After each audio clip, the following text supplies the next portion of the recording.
ഇന്ന് നമുക്ക് തോരൻ വയ്ക്കാനായിട്ട് കുറച്ച് മുരിങ്ങ ഇടിക്കാം. കുറച്ചായി നിൽപ്പുണ്ട്. അപ്പം ആ മുരിങ്ങയുടെ ഇലയാണ് നമുക്കിന്ന് തോരൻ വയ്ക്കാനുള്ളത്. അത് നമുക്ക് കുറച്ച് ഒടിച്ചെടുക്കാം. പിന്നെ ചീരയുണ്ട്, പക്ഷേ ചീരന് കുറച്ചുകൂടെ ആവാനുണ്ട്. അപ്പോൾ നമുക്ക് ഇന്ന് മുരിങ്ങ ഇല തന്നെ തോരൻ വയ്ക്കാം. കുറച്ച് മുരിങ്ങ ഇല ഞാനിങ്ങനെ അതിനകത്ത് നിന്ന് ചെറുത്തെടുത്തിട്ടുണ്ട്. അപ്പോൾ അതിന് നമുക്ക് പെട്ടെന്ന് ചെയ്യാവുന്നതാണ്. പിന്നെ നല്ല വൈറ്റമിൻ ഉള്ളതാണ്. കുട്ടികൾക്ക് കൊടുക്കുന്നതും നമ്മൾ കഴിക്കുന്നതും ഒക്കെ നല്ലതാണ്. ഇപ്പോൾ മുരിങ്ങയില, ഇവിടെ മുരിങ്ങയുടെ ഇലയെന്ന് തന്നെയാണ് പറയണേ. മുരിങ്ങയില ഇത് ചെറുതായിട്ട് ഒന്നോടൊന്ന് അരിയണം. ഇതിപ്പോൾ ഇറുത്തിട്ട് വെച്ചേക്കുവാണ് തണ്ടിനകത്ത് നിന്ന്. പിന്നെ അതിന് വേണ്ടത് കുറച്ച് തേങ്ങ, മഞ്ഞൾപ്പൊടി, പിന്നെ ഇവിടെ ഇത് കാന്താരിയാണ്. നല്ല എരിവുണ്ടാവും, അപ്പോൾ ഇത്ര മതിയാവും. ഇത് തന്നെ നല്ല എരിവുണ്ടാവും.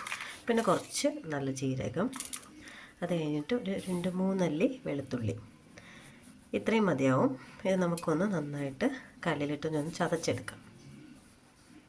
നമ്മൾ കല്ലെടുത്തിട്ടുണ്ട്. ഇതിനകത്ത് നമ്മൾ ആദ്യം മുളകിട്ടു, പിന്നീട് കുറച്ച് ജീരകം, നമ്മൾ നേരത്തെ എടുത്ത് വെച്ച ജീരകം തന്നെയാണ് അതിടുക. എന്നിട്ട് വെളുത്തുള്ളി, ഇത് നമുക്കൊന്ന് ചതച്ച് കൊടുക്കാം. ഒന്ന് ചതച്ച് കൊടുക്കാം കേട്ടോ. നന്നായിട്ടൊന്ന് ചതച്ചിട്ടുണ്ട്.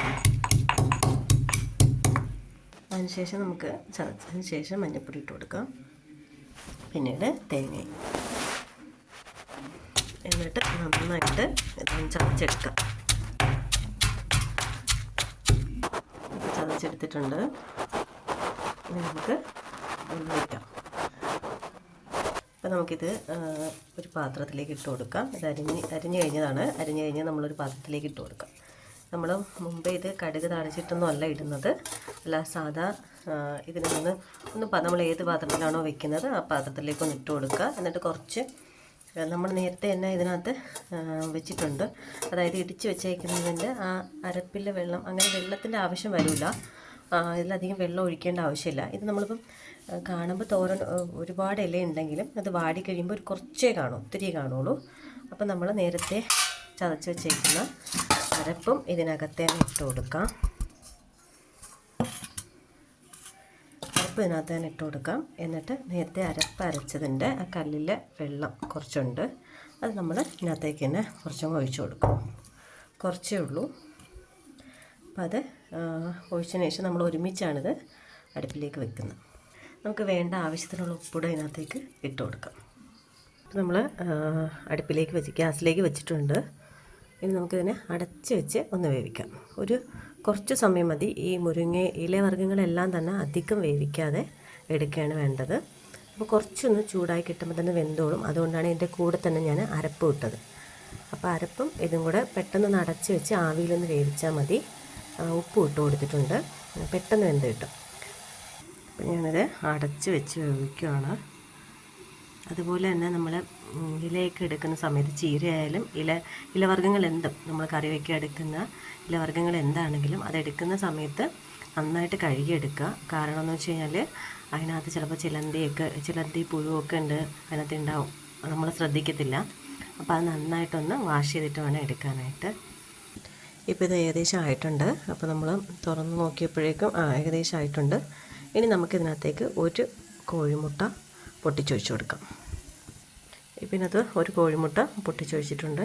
കാരണം മുട്ട കഴിക്കുന്നത് നല്ലതാണ്. അപ്പോൾ അത് മാത്രമല്ല, ഇവിടെ മോളാണെങ്കിൽ ചീര മാത്രമായിട്ട് കഴിക്കുമ്പോൾ കുറച്ച് ബുദ്ധിമുട്ടാണ്. അപ്പോൾ ഒരു മുട്ടയും കൂടി അതിനകത്തിട്ട് ചിക്കിക്കഴിഞ്ഞാൽ അത്ര ഇതിന് മുരിങ്ങയുടെ ഇലയുടെ ഒരു ടേസ്റ്റ് അത്ര ഇഷ്ടമില്ലാത്തതുകൊണ്ട് അതും കൂടെ ചെയ്യും. അത് മാത്രമല്ല, ഇത് രണ്ടും നമുക്ക് ആരോഗ്യത്തിന് നല്ലതാണല്ലോ. അതുകൊണ്ട് ഒരു മുട്ടയും കൂടി ഇട്ട് ഒന്ന് ചിക്കിയെടുക്കും. അപ്പോൾ നമ്മൾ ആ മുട്ടയും കൂടി ഇട്ട് നന്നായിട്ട് ഇളക്കി ചിക്കി എടുത്തിട്ടുണ്ട്. അപ്പോൾ ഈ ചീരയാണെങ്കിലും അതുപോലെ തന്നെ മുരിങ്ങയിലാണെങ്കിലും അതിനകത്ത് നമ്മൾ ചില ഇലക്കറികൾ വേവിക്കുമ്പോൾ കുഴഞ്ഞിരിക്കും. എപ്പോഴും ഇങ്ങനെ വെള്ളം ഈർപ്പമുണ്ടാവും, നന്നായിട്ട് കുഴഞ്ഞിരിക്കും. അപ്പം നമ്മൾ അതിനകത്ത് ഒരു മുട്ട പൊട്ടിച്ചൊഴിച്ച് ഇങ്ങനെ എടുത്തു കഴിഞ്ഞാൽ ആ തോരൻ വെള്ളമൊക്കെ മാറിയിട്ട് നന്നായിട്ട് ഉണ്ടാവും. ഇപ്പോൾ ഇത് നന്നായിട്ട് ഇങ്ങനെ കുഴ പോലെയല്ല ഇരിക്കുന്നത്, നന്നായിട്ട് തോന്നിട്ടുണ്ട്. അപ്പം ചീര വയ്ക്കുമ്പോഴും, അതിപ്പോൾ മുരിങ്ങയിലയാണ്, അല്ലാതെ തന്നെ ചുവന്ന ചീരയോ അതുപോലെ വെള്ള ചീരയോ ഒക്കെ വയ്ക്കുമ്പോൾ നമുക്കതിനകത്തൊരു മുട്ട പൊട്ടിച്ചൊഴിച്ചെടുത്താൽ അതിങ്ങനെ നന്നായിട്ട് ഡ്രൈ ആയിട്ട് കിട്ടും. അല്ലെങ്കിൽ ഇങ്ങനെ കുഴഞ്ഞിരിക്കും, നമുക്കത് പെട്ടെന്ന് ചീത്തയാവുകയും ചെയ്യും, നമുക്ക് വിളമ്പാനും ബുദ്ധിമുട്ടായിരിക്കും. ഇതാകുമ്പോൾ നമുക്ക് നന്നായിട്ട് ഡ്രൈ ആയിട്ട് തന്നെ കിട്ടും, നമുക്ക് വിളമ്പാനും എളുപ്പമായിരിക്കും. പിന്നെ നല്ല ഹെൽത്തിയാണ്, നല്ല ടേസ്റ്റുമാണ് മുട്ടയും കൂടെ ഇടുമ്പോൾ. അപ്പോൾ എല്ലാവരും ഒന്ന് ട്രൈ ചെയ്ത് നോക്കുക.